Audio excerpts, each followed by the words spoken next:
नमस्कार दोस्तों। तो मैं आपसे सबसे पहले कहना चाहूँगा जिन लोग जो हमारे चैनल से नए लोग जुड़ रहे हैं वो लोग हमारे चैनल को सब्सक्राइब जरूर करें और सब्सक्राइब करके जो उसमें बेल आइकन बटन होता है उसे दबाएं और ज़्यादा से ज़्यादा शेयर करने की कोशिश करें ताकि हम आपको अच्छे से अच्छा कंटेंट देने की कोशिश कर सकें। तो कल हमने आपकी हिंदी क्लास ली थी, मैंने इसमें कुछ स्वर कंप्लीट कराए थे। आज मैं बात करता हूँ व्यंजन की। व्यंजन वैसे हिंदी मुख्यतः हमारे 39 व्यंजन होते हैं, 33 मुख्य होते हैं, लेकिन टोटल दिख रहा है तो 39 होते हैं। ठीक है, तो हम देखते हैं व्यंजन होता क्या है। तो व्यंजन मैंने तो बताया था, स्वर वो होते हैं जो स्वतंत्र रूप से बोले जाते हैं, वो स्वतंत्र स्वर कहलाते हैं। लेकिन वे वर्ड व्यंजन क्या होता है, वे वर्ड जो स्वरों की सहायता से बोले जाते हैं, सहायता से बोले जाते हैं, स्वर क्या व्यंजन कहलाते हैं, व्यंजन कहलाते हैं। कुल 39 व्यंजन होते हैं। ठीक है ना। अब हम बात करते हैं व्यंजन के प्रकार की। व्यंजन के प्रकार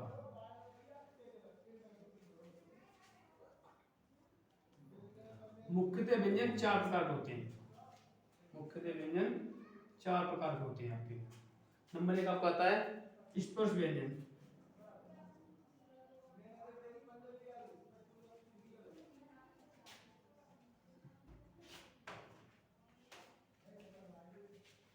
दूसरा आपका होता है अंतस्थ व्यंजन।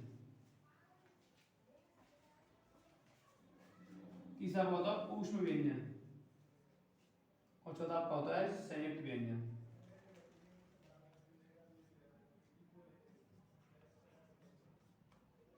ये आपके 25 होते हैं, ये आपके 4 होते हैं, ये भी आपके 4 होते हैं और ये भी आपके 4 होते हैं। इन 4 के अलावा 2 और होते हैं।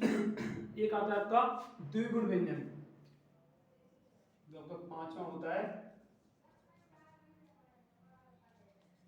द्विगुण व्यंजन।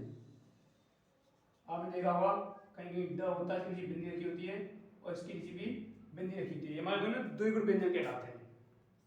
कहीं कहीं कुछ लोग और दे देते हैं, एक 6 नंबर वाला 6 वाला दे देते हैं अनुनासिक व्यंजन। अनुनासिक व्यंजन, लेकिन जो अनुनासिक व्यंजन होते हैं वो हमारे स्पर्श व्यंजन का ही भाग होते हैं। स्पर्श व्यंजन होते हैं जिसमें क्या होते हैं आपके, जो भी हमारा स्पर्श व्यंजन होता है उसके जो 5वें वर्ण के व्यंजन होते हैं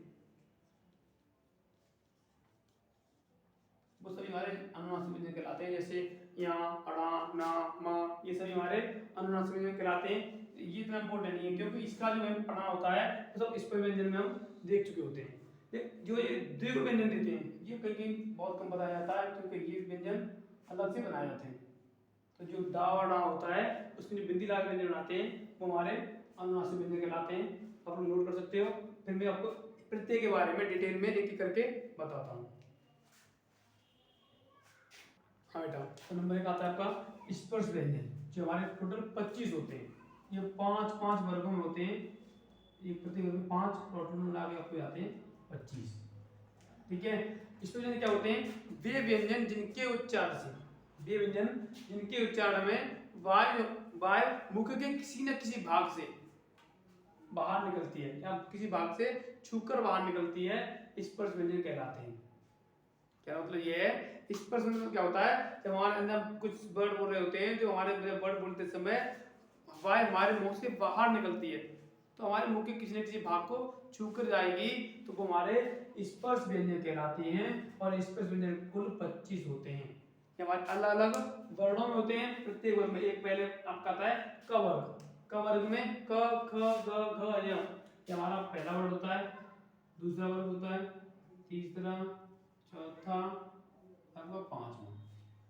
मैंने बताया था आपको अनुनासिक व्यंजन होते हैं हम स्पर्श व्यंजन पढ़ लेते हैं। जो भी हमारे वर्ग का 5वां वर्ड होता है वो सभी हमारे अनुनासिक व्यंजन कहलाते हैं। तो इस पर भी समझ आ गया। वे व्यंजन जिनके उच्चारण के समय वायु मुख से वायु मुख के किसी न किसी भाग को छूकर बाहर निकलती है वो हमारे स्पर्श व्यंजन कहलाते हैं।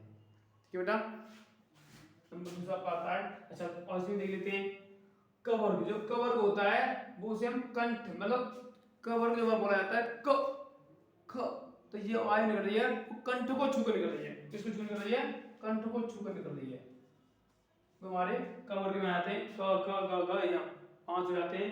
च चर क्या होता है? तो च छ ये बोलते हैं तो वाय क्या होता है मतलब हमारी ये सब तालव्य से छूकर निकलती है। इससे छूकर के तालव्य से छूकर निकलती है, इसे हम तालव्य व्यंजन भी कहते हैं। त थ ध ध इससे क्या होता है जब त थ तो जो होता है हमारा जीव दांत को छूती है, तो जो दांत से छू के व्यंजन निकलती है उन्हें हम दंत व्यंजन कहते हैं। तीसरा आता है प फ ब भ, ये हमारे होस्ट से वायु क्या होती है होस्ट को छू के निकलती है, ओठों को छू के निकलती है, तो इसे हम होस्ट व्यंजन कहते हैं प फ ब भ म। ठीक है ना। दूसरा आपका आता है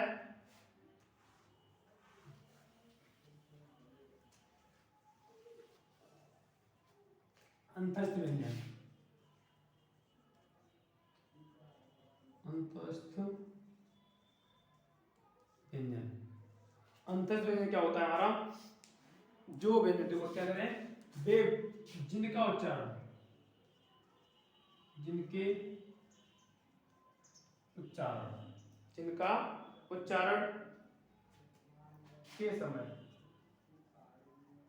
जिनके उच्चारण के समय हमारे तालव्य दंत हमारे ओष्ठ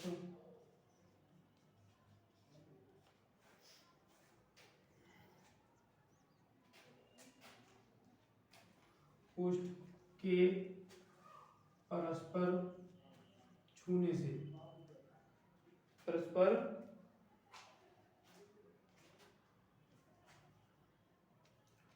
सटने से या छूने से जो व्यंजन बनते हैं या जो वर्ड बोले जाते हैं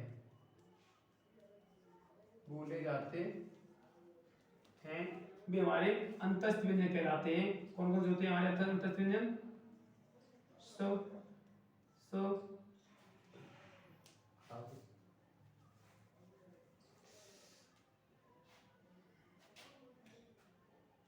य र ल व, य र ल व।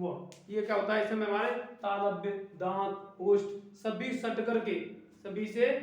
करके जब हमारा जीभ ओष्ठ दांत सभी एक साथ होकर के जो मतलब वर्ड बोलते हैं वो हमारे अंतस्थ व्यंजन कहलाते हैं। और ये हमारे 4 होते हैं। कौन कौन से होते हैं? य र ल व, ये 4 व्यंजन हमारे अंतस्थ व्यंजन कहलाते हैं। ठीक है। इसके बाद आता है आपका ऊष्म व्यंजन।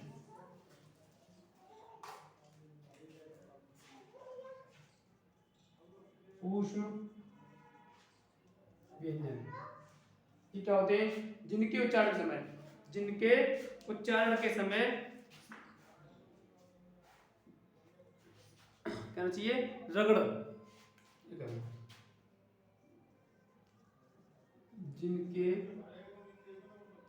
जिनका उच्चारण रगड़ या घर्षण, जिनका उच्चारण रगड़ या घर्षण से उत्पन्न होता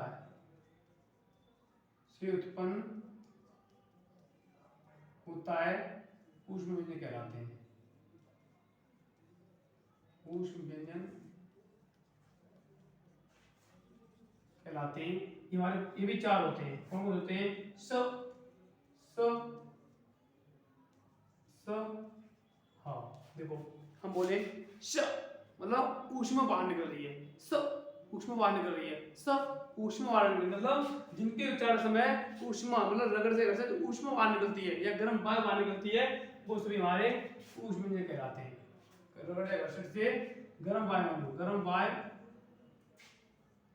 से उत्पन्न होते हैं उसे हम ऊष्म व्यंजन कहते हैं। इसके बाद आता है चौथा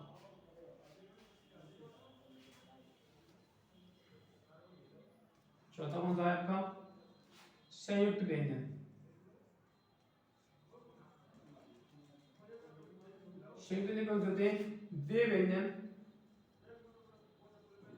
व्यंजन जो दो या दो से अधिक अक्षरों से बने होते हैं, अक्षरों से बने होते हैं, संयुक्त व्यंजन कहलाते हैं।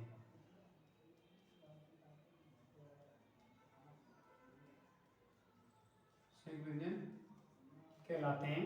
जैसे आपका क्षेत्र, ज्ञ और स्र, ये हमारे चार व्यंजन ऐसे होते हैं जो दो वर्णों से मिलकर बना होता है। अब कभी कभी इसमें क्वेश्चन क्या पूछता है, कभी कभी क्वेश्चन ये पूछ देता है, बताइए छे का पूर्ववर्ती शब्द क्या है, या छे का पूर्ववर्ती अक्षर क्या है। मतलब छे दो शब्द में अगर हम सिंपल देखेंगे तो क्या कहेंगे, छे किसके पास आ रहा है? क ख ग प म फ ब य स स ह छे ह के बाद आ रहा है, ह के बाद आ रहा है। अगर हम लोग अगर ये पूछे कि छे का पूर्ववर्ती अंक वो अक्षर बताइए, पूर्ववर्ती पहले का, तो बहुत से तो फ कर देंगे ह, लेकिन ये गलत होगा। क्यों गलत होगा? क्योंकि छे होता है वो हमारे दो अक्षरों मिलकर बनता है, जिसमें एक होता है क और दूसरा होता है स। अगर पूछता है कि छे का पूर्ववर्ती शब्द बताइए, अनुवर्ती बताइए, पूर्ववर्ती बताइए, तो उसका क और स होता है, न कि ख और त्र। ठीक है, ऐसे में त्र होता है वो भी दो अक्षर मिलकर बना होता है, त और र। ऐसे ज्ञ भी बात दो अक्षर मिलकर बना होता है, जिसमें हमारा यहाँ आ जाता है ज और य। स्र होता है, ये भी दो अक्षर मिलकर बनता है, एक हमारा सा आ जाता है, एक रा आ जाता है। ये थी हमारी मुख्य व्यंजन, जो 5 प्रकार के थे मैंने बता दिया आपको। यहाँ पर था स्पर्श व्यंजन, दूसरा आपका अंतस्थ व्यंजन, तीसरा आपका ऊष्म व्यंजन और आपका संयुक्त व्यंजन। इसके अलावा कहते हैं, इसके अलावा भी देखते हैं व्यंजन हमारे हो गया ध्वनि व्यंजन प्रकार। ये भी हमारे चार होते हैं। कितने होते हैं? चार। नंबर एक आपका आता है अल्प प्राण, अल्प प्राण व्यंजन। दूसरा आपका महाप्राण, तीसरा हमारा होता है अघोष, और आता है घोष या सघोष, घोष या सघोष। हम पढ़ते हैं अल्पप्राण। अल्पप्राण क्या होता है? अल्पप्राण वे व्यंजन होते हैं जिनके उच्चारण से बहुत ही कम, मतलब अल्प श्वास, अल्प वायु बाहर निकलती है, अल्प श्वास बाहर निकलती है। अल्पप्राण क्या होता है? जिसके उच्चारण में अल्प श्वास बाहर निकलती है, अल्पप्राण व्यंजन कहलाते हैं। जिन्हें उच्चारण करते समय बहुत ही कम श्वास बाहर निकलती है, वो हमारे अल्पप्राण व्यंजन कहलाते हैं। जैसे इस वर्ग में पहला, दूसरा और आपका पांचवा, पहला, दूसरा और पांचवा, ये वर्ग हमारे पहला, दूसरा और पांचवा कहना चाहिए 1 2 5। तीनों वर्ग जो होते हैं वो हमारे अल्पप्राण व्यंजन कहलाते हैं। जैसे आपका आता है इसमें क, ख और हमारा यहाँ, ये हमारे अल्पप्राण होते हैं। क यहाँ कैसा है? अल्पप्राण व्यंजन होगा। आगे लेते हैं महाप्राण। महाप्राण होते हैं जिसके उच्चारण में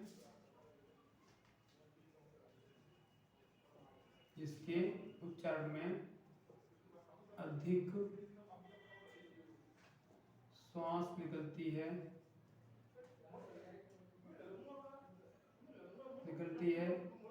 महाप्राण व्यंजन कहलाते हैं।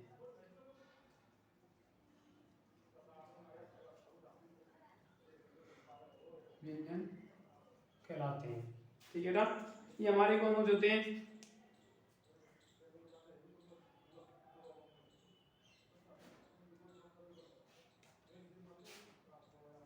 ये होते हैं दूसरे वर्ग के और हमारे चौथा वर्ग, दूसरा और चौथा। जैसे ख, घ, ये हमारे किसमें आते हैं? दूसरा और हमारा चौथा वर्ग जो होता है वो हमारा महाप्राण में आता है। किसमें आता है बेटा? महाप्राण में, दूसरा और चौथा वर्ग। अब बात करते हैं अघोष की।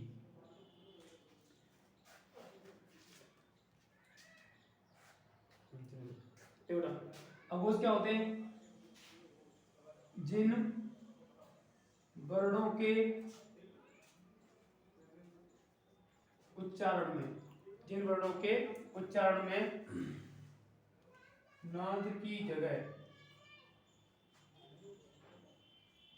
केवल श्वास बाहर आती है, बाहर आती है, वो हमारे अघोष व्यंजन कहलाते हैं। जैसे आपको आता है अघोष व्यंजन में ये 13 होते हैं हमारे। कितने होते हैं? 13। कौन कौन से होते हैं? ये तो हमने नोट कर लिया होगा बेटा। आगे देखते हैं।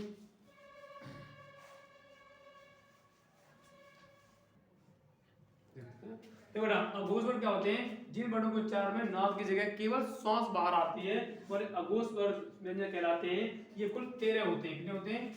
13। तो मैंने अभी टेबल बनाई थी, उस टेबल में पहले और दूसरा, पहला और दूसरा, मतलब पहले दूसरे वर्ग के जो वर्ण होते हैं वो सभी हमारे अघोष वर्ण कहलाते हैं। किंतु जो हमारे ऊष्मी व्यंजन होते हैं, ऊष्मी व्यंजन होते हैं वो भी हमारे अघोष वर्ण व्यंजन कहलाते हैं। ठीक है बेटा।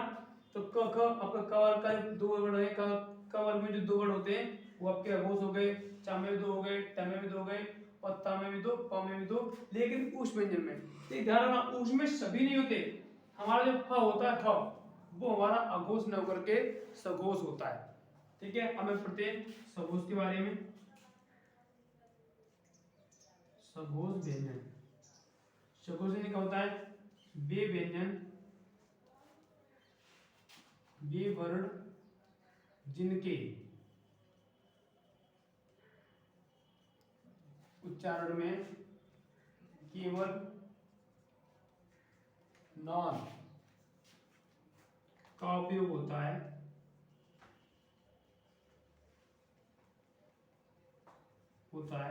सघोष व्यंजन कहलाते हैं।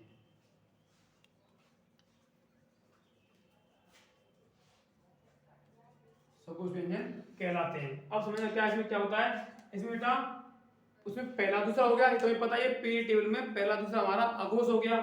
तो बचा कितना? एक हमारा तीसरा बचा, चौथा बचा और 5। जो ये तीनों वर्ड होते हैं, तीनों वर्ग हमारे सघोष होते हैं। वर्ग सघोष होते हैं। कैसे होते हैं? सघोष। ये हमें ध्यान रखना है। आज हमारी व्यंजन क्लास मतलब आपको कैसी लगी? आप कृपया करके, सबसे पहले हमारी बात आती है चैनल को सब्सक्राइब करना। अगर आप हमारा चैनल सब्सक्राइब करते रहेंगे, मतलब हमें आप कंटेंट दोगे, हम आपको कंटेंट देंगे।